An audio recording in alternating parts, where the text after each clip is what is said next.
No dia 2 de maio, Plutão inicia seu movimento de retrogradação, o último ajuste em Capricórnio antes do ingresso definitivo no signo de Aquário. E aí, o que será que podemos esperar? Eu sou Cláudio Costa, astrólogo, vamos conversar e entender um pouco mais sobre esse movimento hoje. Já vou falando de cara, né? Sempre que há um movimento de retrogradação, eu gosto de lembrar: planeta retrógrado não anda para trás. Anota aí. Planeta retrógrado não anda para trás. Esse negócio de andar para trás vai ser uma sensação lá na eclíptica. Vocês vão ver que eu vou falar que, né, vai dar a sensação de que tá voltando para trás. Mas no céu, lá no espaço, né, melhor dizendo, não tem esse negócio de marcha ré. O planeta não para, engata marcha ré e volta para trás. Isso não existe. O planeta segue seu movimento natural. Acontece que a gente aqui do planeta Terra tem a sensação de que ele está andando para trás porque ele vai transitar em frente ao Sol.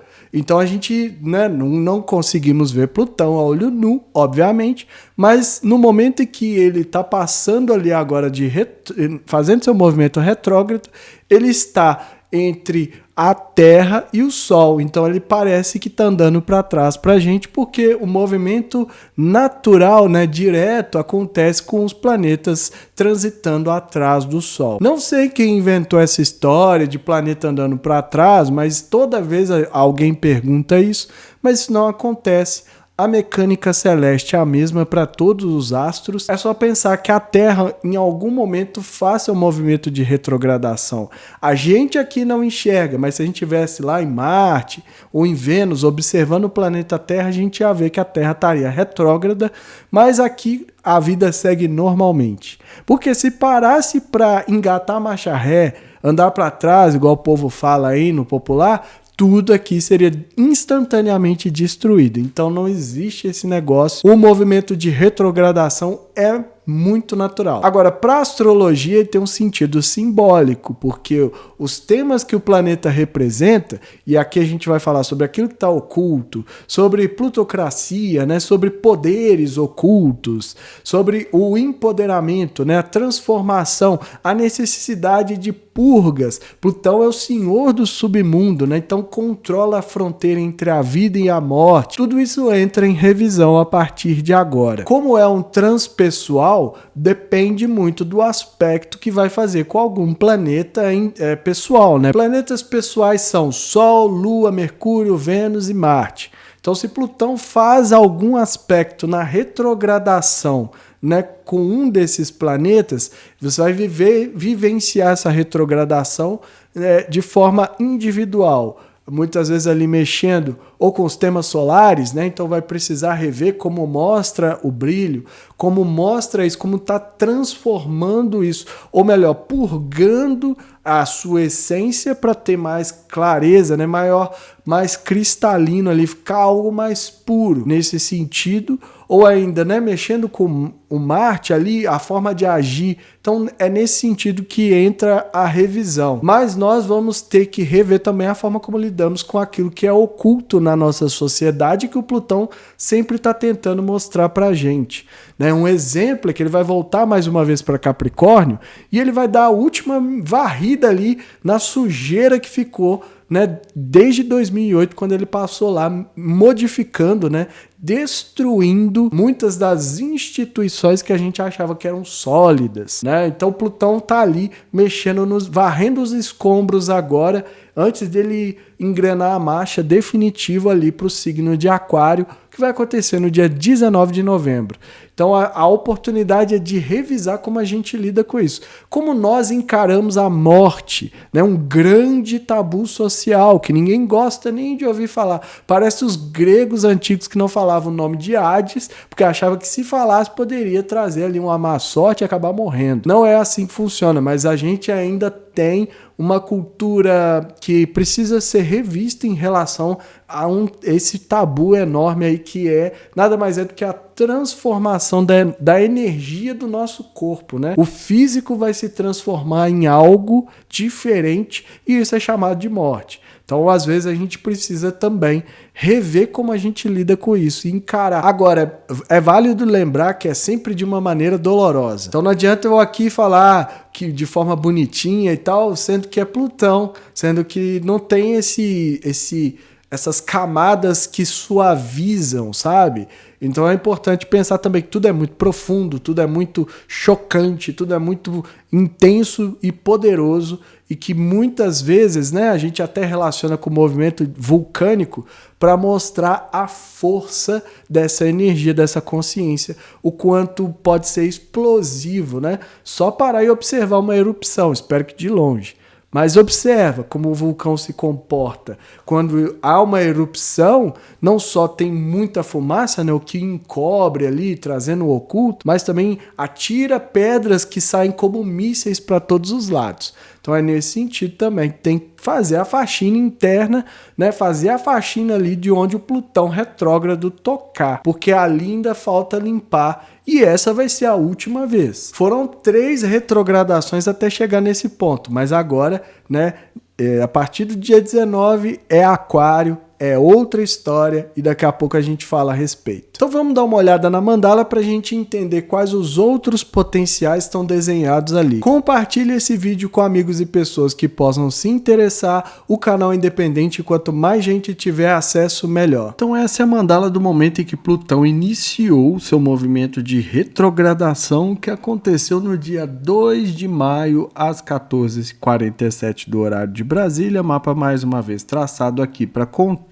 Plutão a 2 graus de Aquário, né, com um Szinho vermelho, o que já indica, né, na verdade, o estacionário, mas a gente já pode considerar ele como retrógrado a partir de então. Nessa retrogradação, como eu falei no momento que a Vênus ingressou no signo de Touro, que faria também uma quadratura, a gente vê que ainda segue, né, a quadratura aqui com o Plutão retrógrado, ou seja, além de lidar com tudo aquilo que eu disse no vídeo anterior, né, principalmente em relação àquilo que estava oculto nos temas das relações em geral, é preciso também olhar para o lado, né, revisando isso.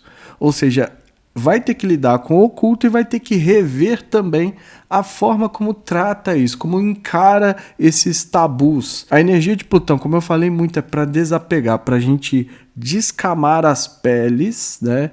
A partir das situações que são dolorosas, causam muitas vezes a necessidade de purga, de transformação, né, de ressurgir das cinzas, a partir dessas situações que a gente chama comumente de crise. Então é muito importante que a gente faça essa limpeza, mas também reveja, como eu falei lá no início, os temas de Plutão. A forma como a gente lida com os tabus, a nossa negatividade, aquilo que a gente tenta esconder de nós mesmos, não é em relação às outras pessoas, mas em relação a nós. Porque se a gente não tem clareza sobre quem nós somos, sobre aquilo, né, que a gente chama de muitas vezes de lado negativo, de sombra, de o diabo e não sei mais o que, de acordo com essa cultura vigente aí, a gente não consegue enxergar, né, encarar esse lado e transmutar ele. O que é isso? A gente pegar o negativo, enxergar naquilo ali uma parte nossa.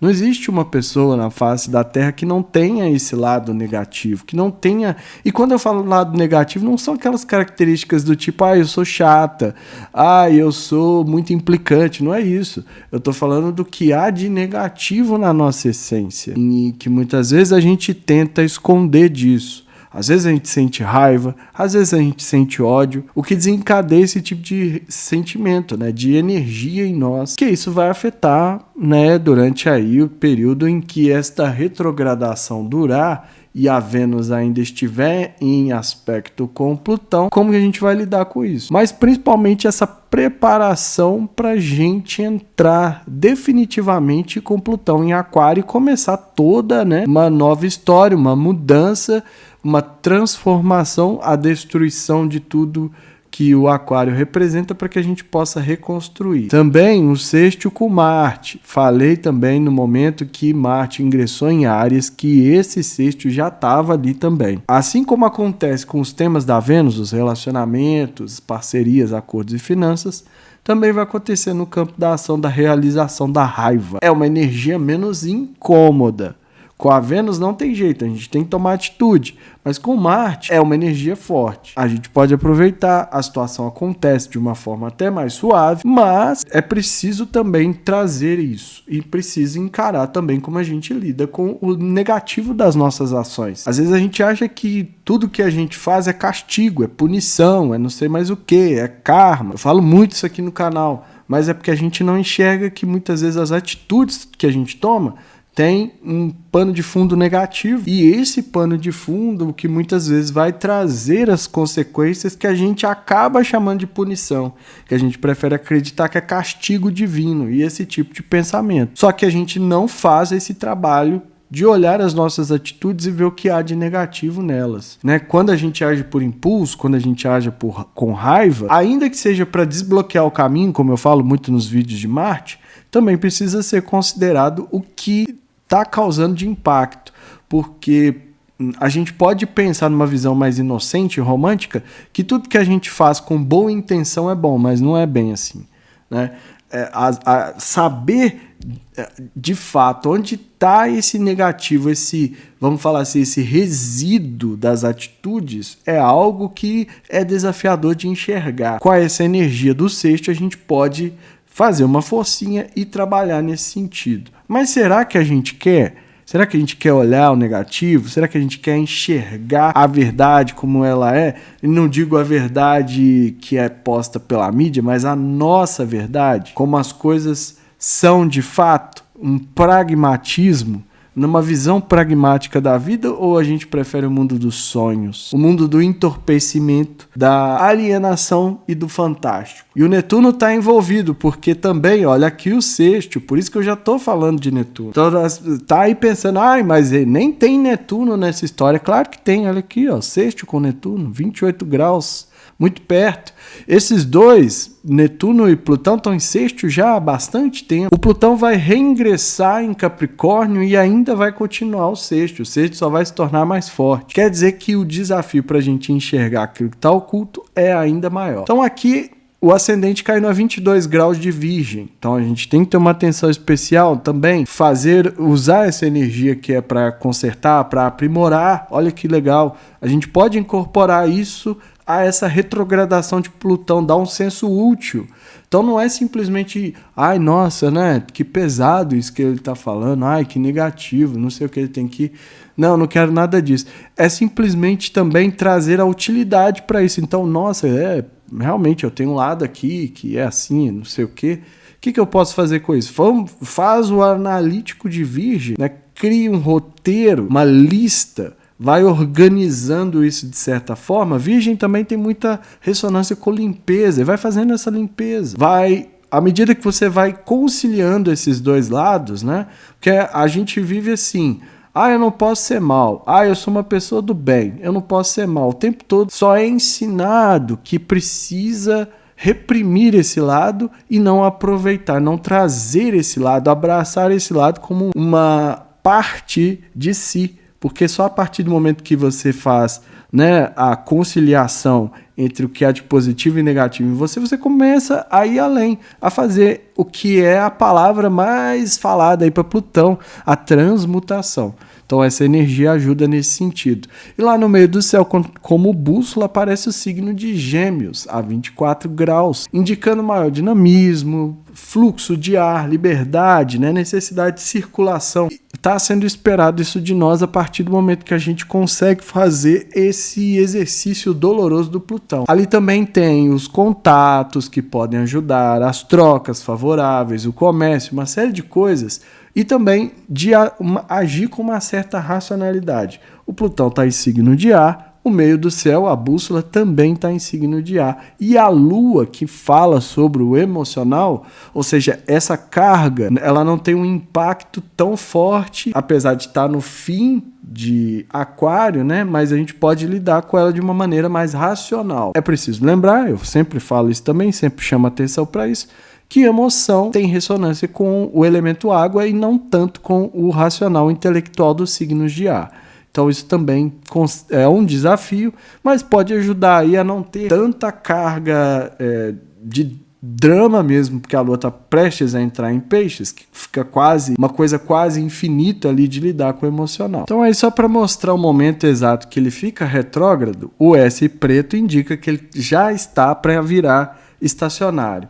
Então a gente vai ver aqui bem rapidinho. Pronto, o S vermelho já indica, né, que iniciou de fato o estacionário e, portanto, ele já pode ser considerado retrógrado. E ele vai ser colocado como retrógrado aqui no software que eu uso a partir do dia 3 de maio. Então é isso tudo que eu vejo nessa mandala, espero que seja útil aí, vamos aproveitar as oportunidades desse período. Então a gente viu na mandala, né, que basicamente os temas da Vênus e os temas de Marte serão impactados por essa revisão. Dias antes a gente já falou também de como Plutão estava ali fazendo quadratura com a Vênus e sexto com Marte. Só que além disso tem o sexto entre Plutão e Netuno, né, que volta a ficar mais próximo ali do exato. Isso que pode nublar, né, deixar a coisa mais confusa e aumentar a sensibilidade daquilo que o Plutão está pedindo transformação. Então a gente já tinha começado esse trabalho,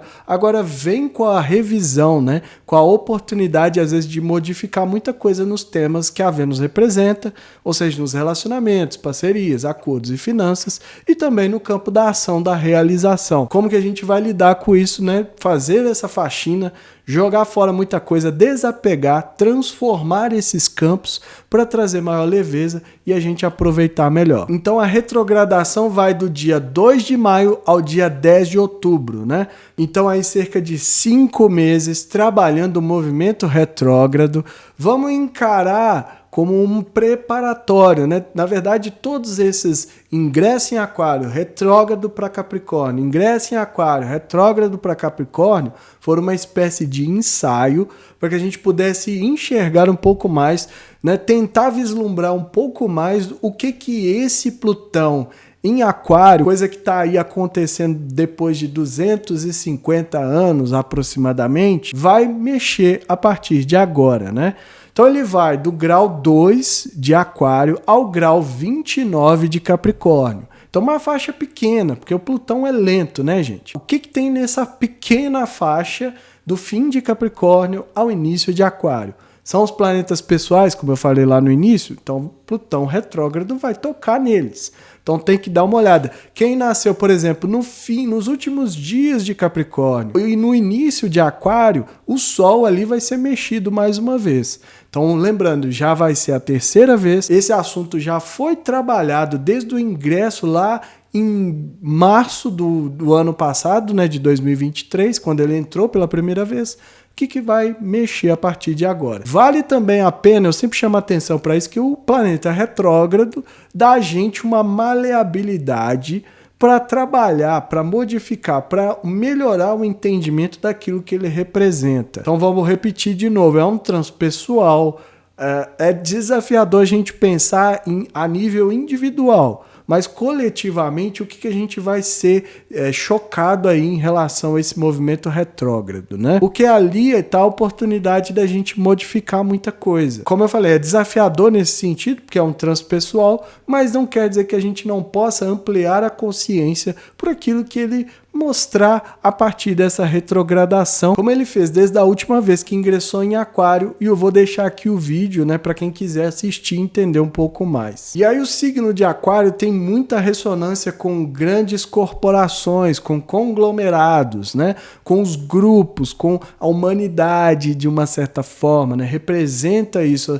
até por isso é chamado de amor fraternal às vezes. Como que a gente está lidando com tudo isso? Como que a tecnologia, o lado obscuro da tecnologia está aí sendo ventilado já há bastante tempo. Nós até já falamos sobre IA e tudo mais, mas também vai mexer com essas grandes corporações, como eu falei lá no vídeo do ingresso, né, do último ingresso. O que vem à tona e como que a gente está lidando com isso? Porque se a gente escolhe fechar os olhos, Plutão não se importa muito com isso. Então, às vezes fala, tem a ver com corrupção, com um monte de coisa escabrosa e não sei o quê. Mas isso não importa para a consciência, para a energia que o planeta vem para mostrar. Quem vai atuar, fazer e acontecer somos nós. E para isso depende do nível de consciência aí, né, individual, porque isso acaba refletindo no coletivo. Então a gente está enxergando o lado obscuro da tecnologia, por exemplo, o que nós vamos fazer a respeito? Ou vamos só achar que a tecnologia ainda essa visão ainda infantil de que é um brinquedo, que é algo que só está ali para divertir, para entreter, ou a gente vai pressionar para que a gente tenha uma tecnologia mais humana e menos destruidora, por exemplo. Ou a gente ainda vai pressionar, vamos lembrar que o Sol está em Touro, né? Vamos pegar esse gancho aí, e a mãe natureza, como fica nisso? O constante consumo de tecnologia tem um preço altíssimo aí na mãe natureza. Então como fica isso? Como fica esse lado? Como a gente vai lidar com tudo isso? A gente está se atentando para isso? Tudo isso são indícios aí.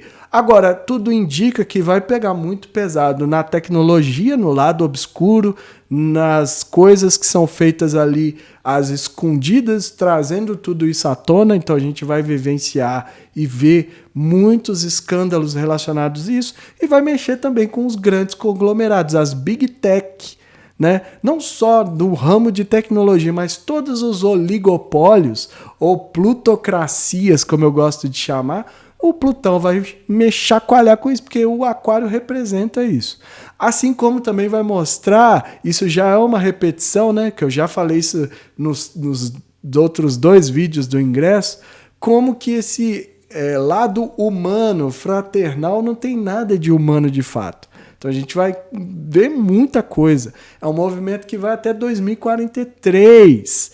Então quem ainda estiver vivo que veja, né, quais serão as transformações que ele vai causar, a destruição dessa torre corporativa, né, que de certa forma tem um peso muito grande.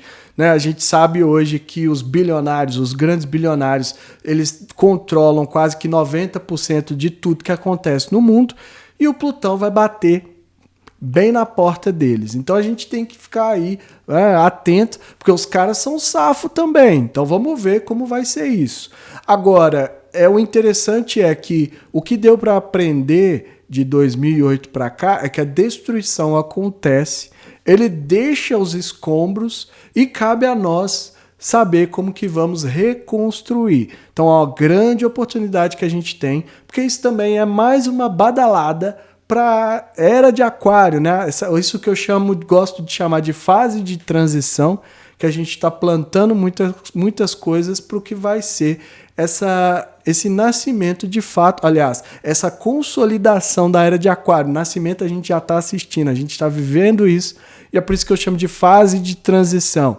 E aqui vale lembrar mais uma vez que a gente não tem como afirmar 100%, entrou, não entrou, porque esse movimento é um movimento muito maior, né? Porque envolve ali o eixo do planeta apontar para o signo de Aquário. Então a gente está falando da astrologia sideral e a gente não tem exatamente como calcular onde começa e termina. E eu sempre dou exemplo que quando a gente está no final de um signo, ali no grau 29, para entrar no próximo signo, a gente já tem a cor do signo do próximo signo, mas também os efeitos do atual signo que começam a dar lugar a algo novo.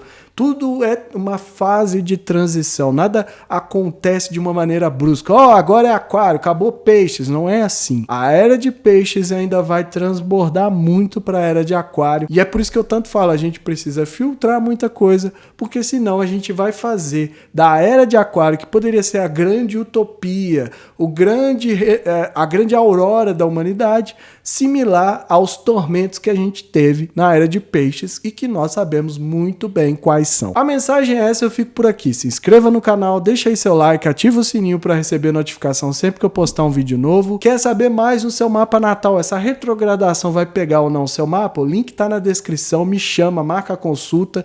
Eu tô para aumentar os preços. A agenda de junho tá quase fechada. Isso mesmo, de junho tá quase fechada, então corre lá e me chama e marca. E que estejamos todos sintonizados com a força maior, regente do universo, e que ela zele por nós sempre.